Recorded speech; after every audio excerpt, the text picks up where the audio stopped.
Brian Kramer, and thanks for coming out to the Casa Grande Dispatch District 3 Supervisor and Pinal County Sheriff Candidate Forum.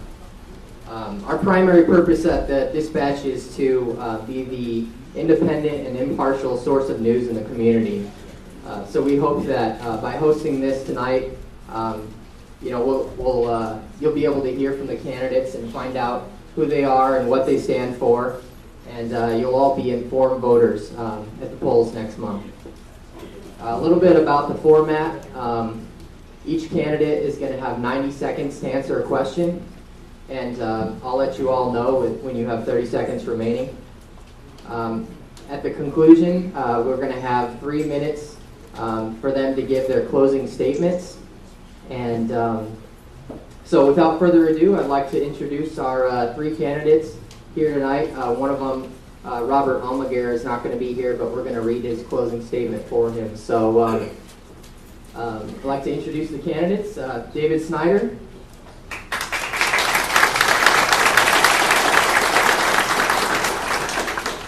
Steve Miller. And Tom Hollenbach. And now I'd like to turn it over to our moderator this evening, the Dispatch's managing editor, Donovan Kramer.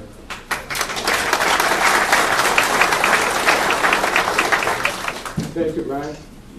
We're sorry we're a little overcrowded here. We did have over 100 RSVPs. We tried to plan, but I guess it's good that we have this much interest in this topic this evening. We solicited ideas for questions. We used some of those ideas and formulated the questions ourselves. Further on the format, we'll start first with Mr. Hollenbach, and the same question will go down the line, and then on the second one, we'll start with Mr. Miller, and over to Mr. Snider, and then back up to the front of the line. Our first question is, where do you see the county property tax rate going in future years? Mr. Hollenbach. You want to start with the microphone? Just speak. Thank you. Part of my platform with property taxes is to lower the property tax at least 10 cents a year for the next 4 years. It has very little effect on a $344 million budget, and it's something that needs to be done. We're the second highest tax county in the state right now, and by being so, we are not allowed any business people to come to our area. They don't want to pay the high taxes. They don't want to pay the diverse impact fees and developmental fees, and so we need to lower the property tax to begin with and then revise all those. 10 cents a year is not a bunch. That at the end of 4 years, the tax rate will be down to some $3.39, and that's where we should need it, and that's where it should be. Thank you.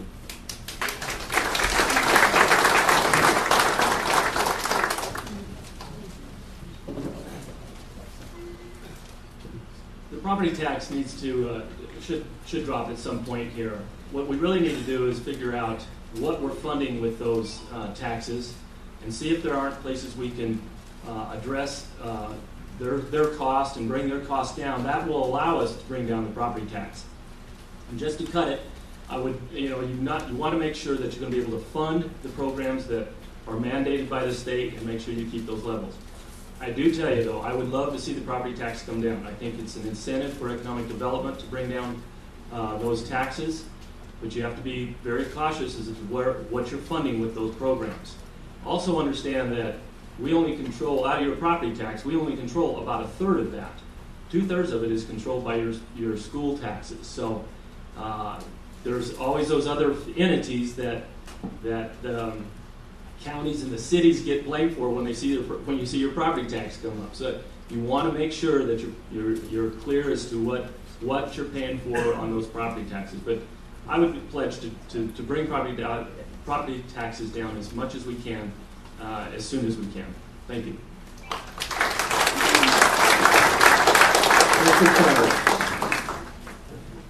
Good evening, everybody. I know that this is a small chart, but I'm making it available.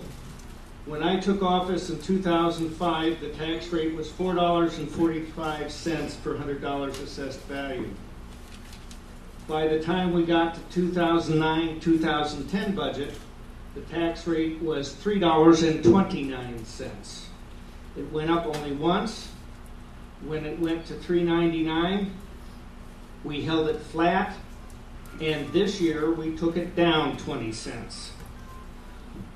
Reducing the tax for the sake of reducing the tax is not always a good idea. There are always unintended consequences. There are programs you have to take care of by law, and there are needs that citizens are demanding.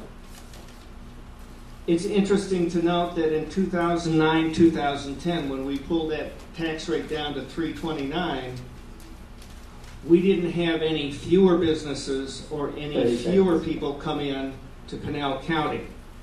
So I submit to you that although we are high because we don't have industrial capacity and the tax base is too weak. That's why economic development for manufacturing and industry is so critical.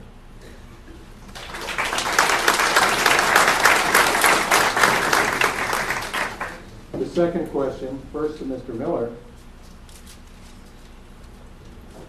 Do you see a county pay raise in the future? When, how much, and for whom?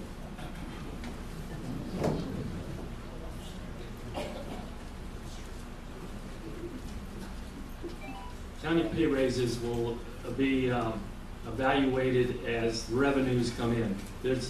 In this economic time, I don't see the value the raises to the employees at any near future. I think what needs to be done, though, is they need to sit down and do an evaluation of the jobs that are held at this county and what the prevailing wages are out in the private sector for someone that's doing the same type of work. I think there needs to be an evaluation of all the positions in the county for that reason. These are very tough economic times, and the coffers are not completely full. And it's not that, if you don't have surplus, it's hard to start giving raises unless you want to start raising property taxes. The county does not have the luxury of watching sales tax revenues come in, and because the county bases all of their revenue, or majority of their revenue, off of property taxes. So there we are. The first question was, we're going to drop property taxes. Second question is, can we raise the wages? Something has to give if you're going to raise those wages. So, but I would really like to try and evaluate everybody's position and determine where they sit with in line with the private sector, and try and make them as comparable as possible. Thank you. Mr. Snider. Thank you. In fact, Pinal County at this moment is completing not only a wage and salary analysis of what's out there for other governments of like size and in population, which we do every year, quite frankly. Secondly, we're in the process of completing a complete analysis of the classification study, because it has not been fully addressed in a while, and we now have people doing different jobs. Because we've had a reduction in the county workforce, we've got people doing several jobs at the same time, and we need to account for that in our classifications, and then look at salaries and wages that are appropriate to the market. I've been the voice of fiscal conservatism on this board, believe it or not. I'm the one who led the charge for a reduction in the property tax. Quite frankly, I have continued to say we can't afford a salary adjustment at this point. When will we? Well, I'm hopeful that we will begin to see signs that assessed values are going to stabilize and we are going to get businesses in, at which point we can consider a measured increase. Mr. Hollenbach. Thank you. As a businessman in the community, I feel it's very imperative that you reward your staff for the work that's being done. Monies should be able to be found to make pay raises for your employees. Sure, we're going to lower taxes, we're going to do this, we're going to do that. However, I will tell you, there's money available for pay raises if you look in the right places. I'm glad to hear that the county's finally self-evaluated itself and all of its positions. It's about 5 years too late for a lot of the Pinal County employees that have not seen a raise. So it's my opinion, as a businessman, reward your employees. Don't let them hang out there. They will go other places. And with that, I'll close. Thank you.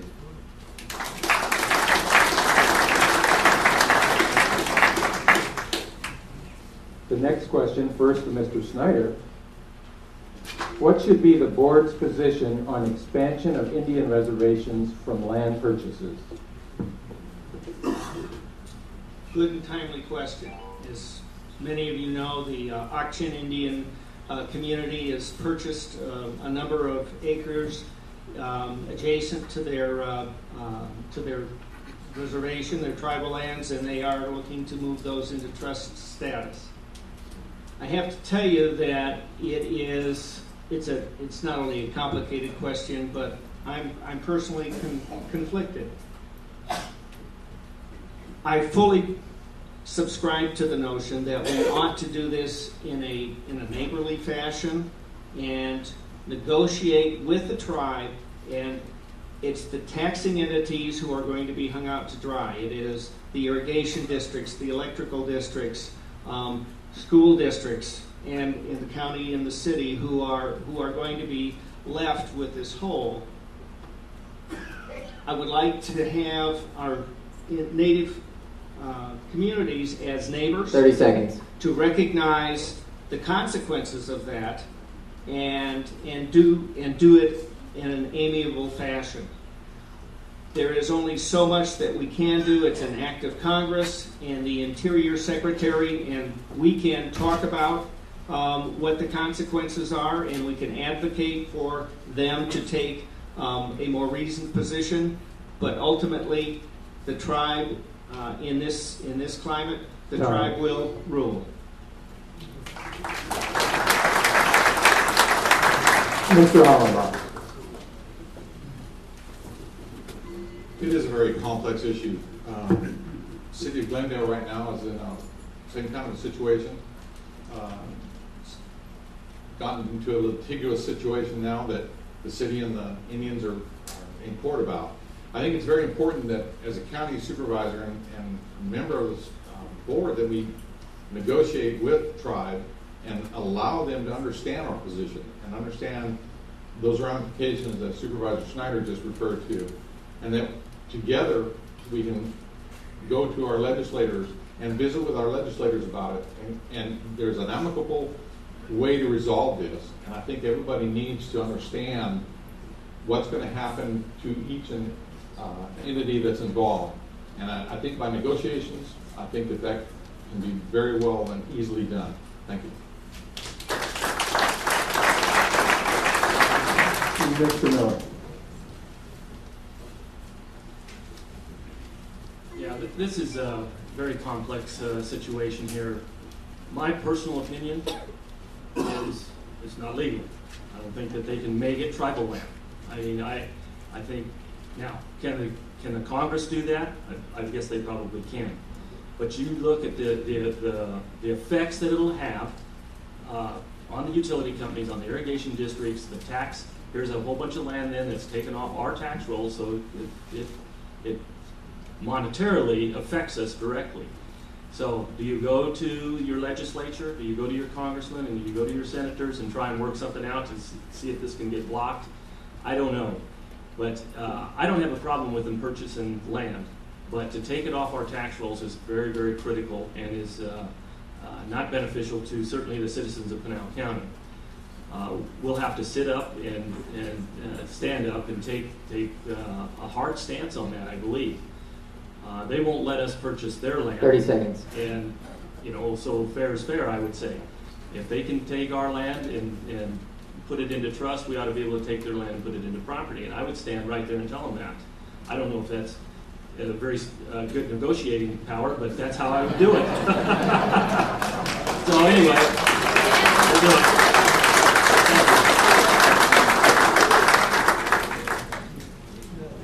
The next question, first to Mr. Hollenbach. How do the supervisors maintain or improve relations with other county elected officials? Well, I think that's an easy question to answer. The other elected officials are just that. They're constituents of ours, and the Board of Supervisors has control over the budgetary implications to those elected officials. There's no real need to have conflict between the board and elected officials. If there issues come up during the course of the budgetary process, we need to sit down and say, look, we have a problem here. We don't just wait till the 11th hour and get in a shouting match before the Board of Supervisors and that elected official. For the most part, the elected officials, I think, want to cooperate with the board. I don't think there's any reason to see that if we elect 5 new board members, that the elected officials that come in with those new board members are all going to be just one happy family. There will be conflict, certainly, but nothing that should be derogatory to the people of Pinal County. And I think all of us are elected to represent the people of Pinal County, not just ourselves and our areas. We represent the people of our district, but we represent the people of Pinal County. And the elected officials that sit on the supervisors should also recognize that the other elected officials are there representing the people too.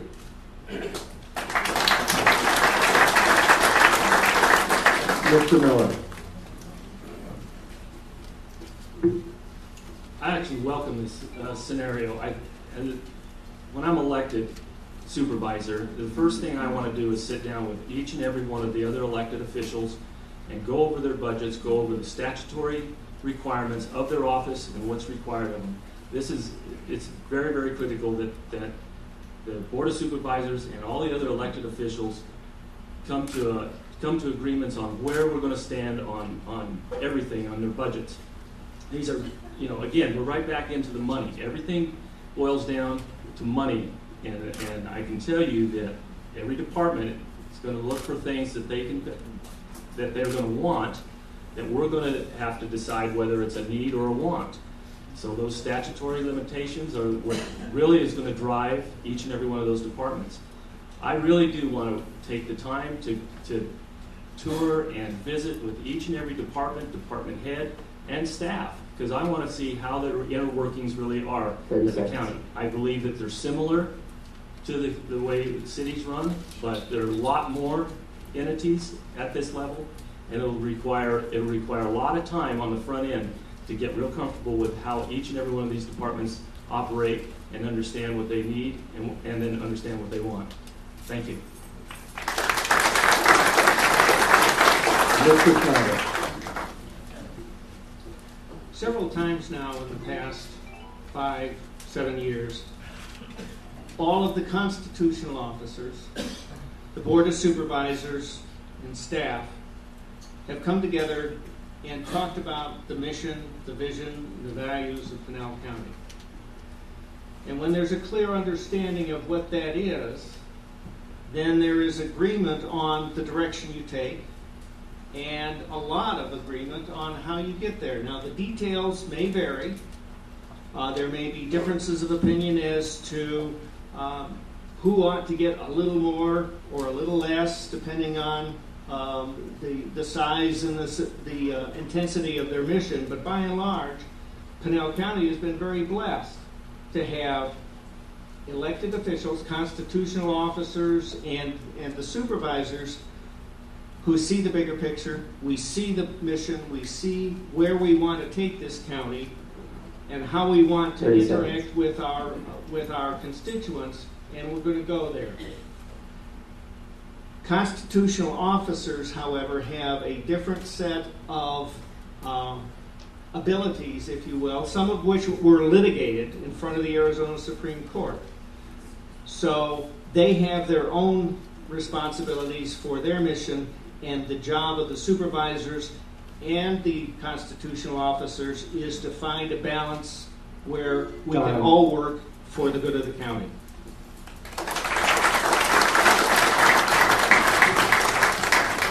Our final question goes first to Mr. Miller. Are any changes needed in specific county officials working for the board?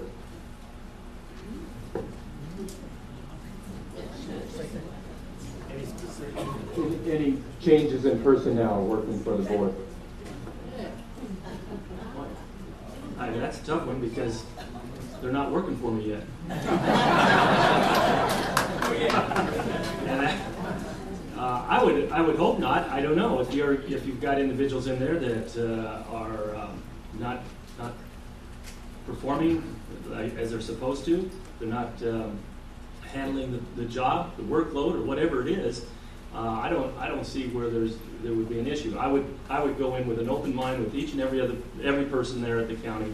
I would have no bones to pick with any person when I got there. I take everybody at face value that they're doing the best they can, and I really appreciate. I do carry a little bit different scenario than some people. I've been a private businessman. I've been a public employee as well. And I've also been an elected official. So I've held all three positions. I know what it's like to be a public employee. I understand that scenario. I've even taken the time to defend public employees when I've had citizens say, well, why didn't they do this or why didn't they do that? Because I understand what their role is, and I understand what their limitations are. So as a county employee, I'm there to defend you if you're in trouble. If you're not doing the job, though, I'm the first guy to tell you you're not. And I'll point it out and I'll explain it to you. Thank you. Mr. Snider. As many of you know, I spent 26 years working for the city of Casa Grande as a department head, as an interim city manager on a couple of occasions, as acting and de facto deputy or assistant city manager. So I understand the relationship between staff and elected policymakers. I further then served on the Casa Grande Elementary Governing Board for 12 years. That's 3 terms. And my appreciation for how that works together with the staff was deepened and honed, refined. Now that I've been a supervisor for 8 years, I can tell you that the board, as a policy entity, sets policy, and we hire a couple of people, one of whom is the county manager. The county manager answers to the board. 30 seconds. That person is held responsible for the performance of county staff. If we've got a problem with a staff member, we tell the manager, and it's up to him or her to deal with that, not the board. Do we have places where we can have improved performance? I'm sure there is. It's our job to work with the manager to make sure that is brought back into a balance and performance is improved. Mr. Hollenbach. I will have to say that I did sit with Supervisor Snider for 3 of those terms on the elementary school board. My 20 years on the elementary school board, I too learned that as a board, you're a policymaker. You don't implement policy. You have a county manager that does that. If you go into this election, any elected office, with the idea that you're going to start hacking people's heads, you're in there for the wrong reason. I learned that years ago, and quite frankly, it counseled a lot of school board members to that effect. The board's position is we set the policy. The county manager will implement the firings and the hirings. He is the only person that the board hires or fires, nobody else. So to answer the question directly, I'm not going in to fire anybody. I respect the people that work for the county at all levels. 30 seconds. I have a lot of respect for those people. I deal with them, especially with the Public Works Department and whatnot, usually on a monthly or a daily basis. So I don't have an axe to grind. We have a county manager that will do the hiring and the firing. And if there's somebody that's not doing their job, then we will tell the county manager and he'll take care of it. If he doesn't, then we'll take care of him. Thank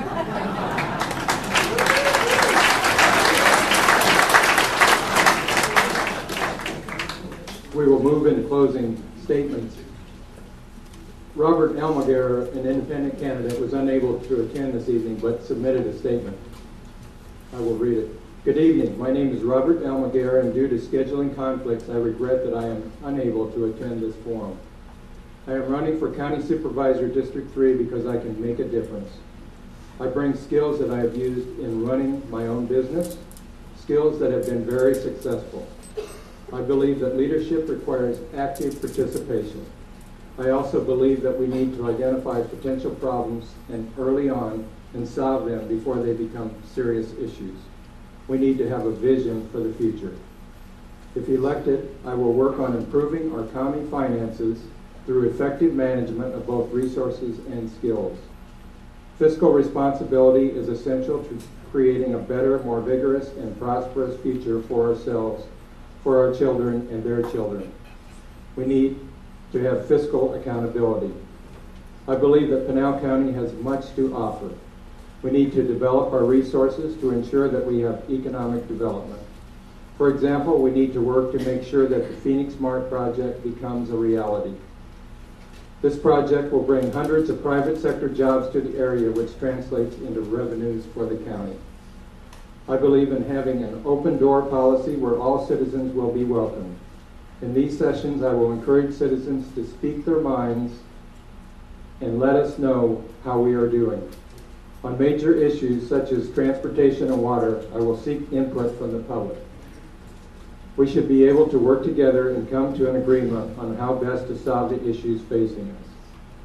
I firmly believe that the citizens of Pinal County have the right to expect civility between the county supervisors. We should all be willing to work smoothly and efficiently together as one, all working toward one goal, to ensure that our community has a multi-layered approach for the future. I ask for the opportunity to be your county supervisor for District 3. Thank you.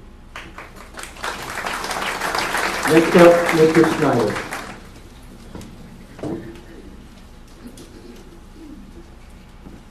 Thank you. If you've looked at David Snider, you see he came to Casa Grande, to Pinal County, in 1977. And like a lot of people at that point in your career, I was the library director, and I figured, well, I'll put some time in, and then I'm going to look for bigger, better, how you are when you're about that age. But a funny thing happened. I fell in love with this community, and this community adopted me. It is my home now. And I'm a firm believer that if you do not give back to your community, you're just a consumer. So if you look at my biography, you will see the various things, the various organizations that contribute to the quality of life of Pinal County and to the economic health of Pinal County. And I'm involved. I'm proud of each and every one of those organizations because it's people coming together to work together to make Pinal County a better place and a great place to live, work, and raise a family. Along with that, I believe in pulling together partnerships and collaborations. In the mid-'80s, I helped create an entity called the Pinal County Governmental Alliance. It is now 7 Pinal County cities and towns, 3 irrigation and drainage districts, the Community College District, Salt River Project, and county government. And we work together on issues of economic development, transportation, natural resources, and those sorts of things. And if you think having the Board of Supervisors work together is easy, you ought to try and put all of those entities in the same room and figure it out. But the point is that the vision is there, and when that's there and you're willing to accommodate, you're willing to accept that there are different points of view and work together to the middle, you get things done. When I took office in 2005, shortly thereafter, I began to meet with the tribal leaders and the mayors of the cities in District 3. Casa Grande, Maricopa, Achin, Tohono 30 seconds. and Gila River. I have experience. I firmly believe that economic development is going to pull us out of this economic doldrum, and it's not going to be rooftops. It's going to be manufacturing. It's going to be industries. It's going to be full-time, sustainable jobs, because that's what we need. We need to have jobs for people who live here so that they can live where they work. And that's job one for Pinal County.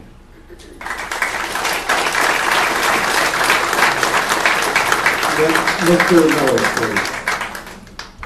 Mr. Miller.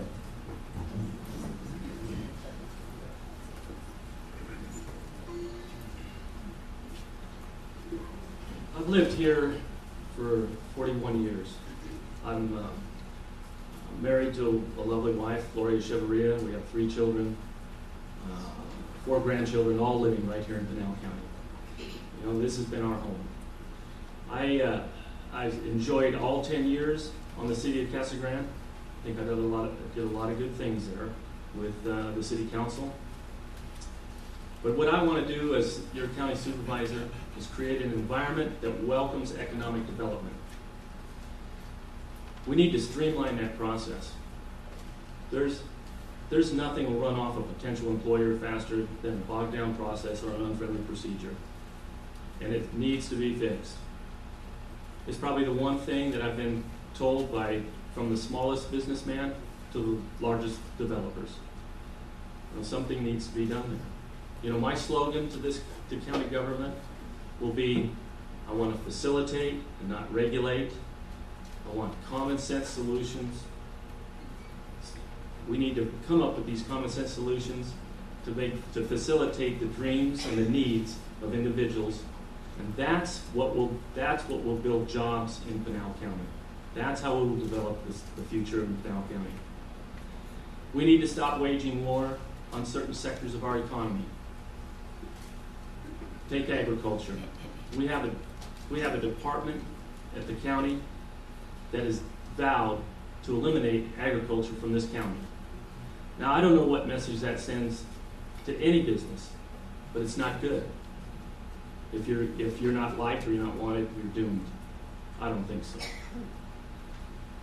So we need to, you're going to need strong leaders to make tough decisions in the future to move this county forward.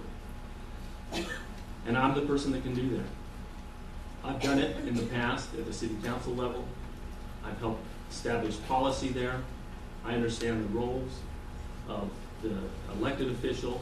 I understand the roles of the county manager. I agree the county manager is the only guy we're going to talk to. I understand that. He's going to make those, and he's going to facilitate our wishes. I want to set the policy. 30 seconds. Prioritize those policies. Give the county manager the support to get the job done. We're in difficult times. You're going to need people to make hard decisions, the tough ones. I've done that, and I can do that. Your county supervisor needs to keep in mind that he represents you, the citizens of Pinal County, first, and not multiple masters. And I'm asking for your vote as your county supervisor. Thank you. Mr. Hollenbach. Thank you. My 2 predecessors came up. I'm not a professional politician by any means, so I got to use notes. I'm at my age, I have a lot of senior moments. If you can pick up one of these handouts, my position in this Board of Supervisors race, what's the difference between the 3 of us? I think that's what it all comes down to tonight. What is the difference between David Snider, Steve Miller, and Tom Hollenbach? Most of all you in here know us. You've been around us. I've been a resident of Pinal County for 42 years. I've been in business for 28 years as a professional land surveyor. My own company I started, a company I still work with. I have 20 years of experience on the Casa Grande Elementary School Board, 7 years as board president. During that time, we were acclaimed every year for our accounting principles and how good we keep our books. I was a varsity baseball coach. In fact, I was a coach from T-ball all the way through varsity baseball. So I've seen kids from didn't even know where right field was to trying to compete for a state championship. One of the most important things in my life is I've been married 39 years to the same woman. A lot of people look around and think, ooh, 39 years. That's one woman. When I go to buy her anniversary presents, people say, to the same woman? Really? We've had 4 kids. We educated those kids in Pinal County. 2 of them still live in Pinal County because of their love and desire of the county. What is the difference between us? It's very simple. Leadership, accountability, and commitment. I've committed my life to Pinal County. I had a chance years ago to move back to New Mexico and chose not to. What's the difference between David Snider and myself? When David started 8 years ago, he had no experience. He was a librarian. He approved impact fees. And as the years have gone on, the board has not changed those impact fees. They're way out of line. They need to be revised. The county is still the second highest tax county in the state. That's unacceptable. He's not found money in the budget at all to give his employees a raise for 5 years. That is also unacceptable. He talks about experience. 30 seconds. And the experience he has is great. The money he has not found in the budget, they could find to go $3.1 million toward revisions of the courthouse in Florence that needed to be taken care of, certainly. But under the guise that we need new supervisors' offices, how many offices does supervisors need? We need one, a satellite, to represent the people that we represent. We can meet together and vote as a board. And again, you're only one of 5. I learned that a long time ago. Thank you.